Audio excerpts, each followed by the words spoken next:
नमस्कार। कल आपने न्यूज में एस जयशंकर जी का नाम तो सुना ही होगा, खासकर अंतर्राष्ट्रीय न्यूज में। हाल ही में एक न्यूज शोर कर रही है कि अंतर्राष्ट्रीय भू राजनीतिक तनावों के बीच जहां भारत अपनी राह पर चल रहा है, विदेश मंत्रालय इंडो पैसिफिक क्षेत्र पर ध्यान केंद्रित कर रहा है, क्योंकि केंद्रीय विदेश मंत्री एस जयशंकर न्यूजीलैंड और ऑस्ट्रेलिया की परदेश यात्रा पर है। अंतर्राष्ट्रीय स्तर पर पत्रकारों को मुंहतोड़ जवाब देने वाले भारत के विदेश मंत्री एस जयशंकर जी की कुछ अनसुनी बातें आज हम जानेंगे। अगर आपने अभी तक नुक्कड़ टीवी को सब्सक्राइब नहीं किया है तो जरूर सब्सक्राइब कीजिए और जयशंकर जी के अनसुने और रोचक पहलुओं को सुनने के लिए वीडियो को अंत तक देखें। जयशंकर जी का जन्म 1955 में दिल्ली में एक तमिल परिवार में हुआ। उनके पिता के सुब्रमण्यम 1951 बैच के आईएएस ऑफिसर है।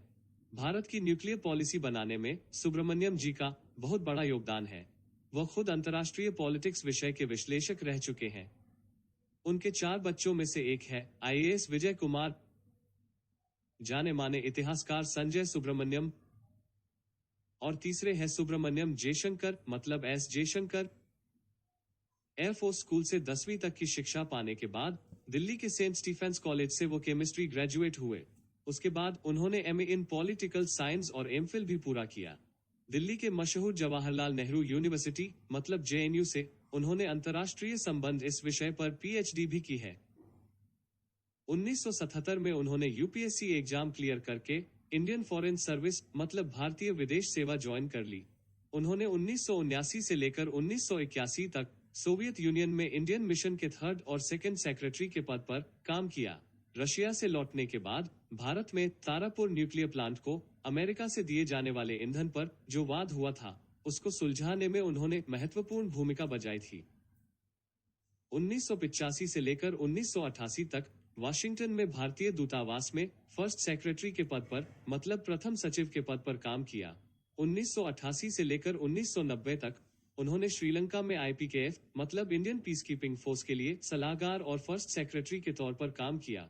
1990 से लेकर 1993 तक उन्होंने हंगेरी का कैपिटल बुडापेस्ट में इंडियन मिशन के काउंसलर का काम किया। 1996 से लेकर 2000 तक उन्होंने टोक्यो की इंडियन एम्बेसी में डेप्यूटी चीफ ऑफ मिशन के तौर पर काम संभाला। पोखरण में हुई न्यूक्लियर टेस्ट के बाद भारत और जापान के बीच बिगड़े हुए संबंधों को मजबूत करने में उनका बहुत बड़ा योगदान रहा है। सन 2000 में वो यूरोप स्थित चेक रिपब्लिक के भारतीय राजदूत बन गए। सन 2004 से लेकर 2007 तक मिनिस्ट्री ऑफ एक्सटर्नल अफेयर मतलब भारत के विदेश मंत्रालय में जॉइंट सेक्रेटरी ऑफ अमेरिका का काम किया। सन 2007 से लेकर 2009 तक उन्होंने सिंगापुर में हाई कमिश्नर के तौर पर काम किया। वह चाइना में भारत के राजदूत के तौर पर सबसे ज्यादा वक्त काम करने वाले राजदूत बने। चाइना में रहकर उन्होंने भारत और चाइना के बीच वित्त, व्यापार और साहित्यिक संबंध सुधारने के लिए प्रयत्न किए।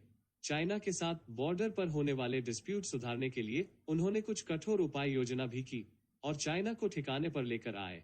2013 से लेकर 2015 तक उन्होंने अमेरिका में भारतीय राजदूत के पद पर काम किया। इस कार्यकाल में उन्होंने अमेरिका में भारत के संबंध में हुए तनाव को कम करने की महत्वपूर्ण भूमिका बजाई। सितंबर 2014 में भारत के प्राइम मिनिस्टर श्री नरेंद्र मोदी जी की अमेरिका भेंट को प्लान करने में भी उनका महत्वपूर्ण योगदान था।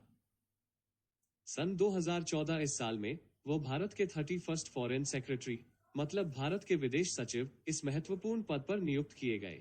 सन 2018 में अपने रिटायरमेंट के बाद वो टाटा सन्स में president of global corporate affairs के पद पर काम कर रहे थे। भारतीय विदेश सेवा में अतुलनीय कार्य करने के लिए उन्हें 2019 में भारत का 4था सर्वोच्च नागरिक सम्मान मतलब पद्मश्री से नवाजा गया। सन 2019 में भारतीय जनता पार्टी की तरफ से राज्यसभा पर सांसद के पद पर भेजा गया और उन्हें भारत के विदेश मंत्रालय के मंत्री के तौर पर नियुक्त किया गया। भारतीय विदेश सेवा के सचिव से लेकर उसी दफ्तर के मंत्री होने वाले वह पहले भारतीय हैं। जयशंकर जी की निजी जिंदगी की बात करें तो उनकी पत्नी जापानीज वंश की महिला है और वह दोनों 3 बच्चों के पालक है। जयशंकर जी को रशियन, इंग्लिश, तमिल, हिंदी बात करने लायक जापानीज, चाइनीज और थोड़ी बहुत हंगेरियन, यह सभी भाषाएं ज्ञात है। एक उभरते हुए और किसी के आगे न झुकने वाले भारत की छवि अंतर्राष्ट्रीय स्तर पर कायम करने में जयशंकर जी हमेशा तत्पर रहते हैं। चीन और पाकिस्तान के आतंकवाद समर्थन करने जैसे नाजुक मुद्दों पर कई अंतर्राष्ट्रीय मंचों पर उन्होंने आक्रामक भूमिका लेकर अपने पड़ोसियों को मुंह तोड़ जवाब दिया है। उनके इस अंदाज से वह भारतीय लोगों के चहीते विदेश मंत्री हो गए हैं। उनके जैसे अनुभवी व्यक्ति जब देश की डोर संभालते हैं तो हमेशा देश तरक्की करता है। हमें उन पर गर्व है। जयशंकर जी के बारे में आपकी क्या राय है, ये हमें जरूर कमेंट्स में बताएं। इसी के साथ हम उनकी अगली कारकीर्द के लिए बहुत बहुत शुभकामनाएं देते हैं। जय हिंद, वंदे मातरम।